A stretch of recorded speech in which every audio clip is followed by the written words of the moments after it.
జనరేషన్లో Thaman music magic గురించి తెలియని వారు ఉండరు.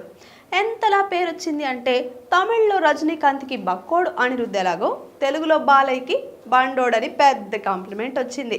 అయితే ఇప్పుడు మన తమన్ హీరోగా నటించనున్నాడంట. ఆల్రెడీ 2003లో శంకర్ చిత్రం బాయ్స్ సినిమాలో తమన్ని యాక్టర్గా చూసేశాం. ఈ చిత్రంలోని నలుగురు కథానాయకుల్లో ఆయన కూడా ఒక్కరు.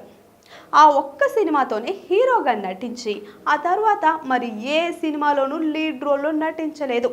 సంగీత దర్శకుడిగా అరంగేట్రం చేసిన ఆయన ప్రస్తుతం ఇండియన్ సినిమాలో టాప్ కంపోజర్లో ఒక్కరిగా కొనసాగుతున్నారు.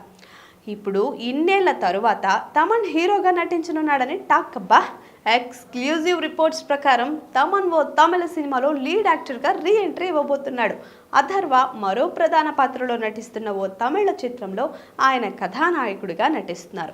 త్వరలోనే ఈ చిత్రానికి సంబంధించిన మరిన్ని వివరాలు, అధికారిక ప్రకటన వెలువడే అవకాశం కూడా ఉంది. ఇక మ్యూజికల్ విషయానికి వస్తే తమన్ ఈ నెలలో గేమ్ చేంజర్, డాకు మహారాజ్ అనే 2 సినిమాలు విడుదలయ్యాయి. మొదటిదేమో ఫ్లాప్ కాగా రెండోది బాక్స్ ఆఫీస్ వద్ద సూపర్ హిట్ అయింది. డాకు మహారాజ్లో తమన్ అందించిన సంగీతానికి కూడా మంచి ప్రశంసలు దక్కాయి. ఈ ఏడాది ఆయన లైనప్లో ఓజీ, రాజాసాబ్ లాంటి భారీ ప్రాజెక్టులు కూడా ఉన్నాయండి. Please subscribe to the channel and download the Politicos app from the links in the description.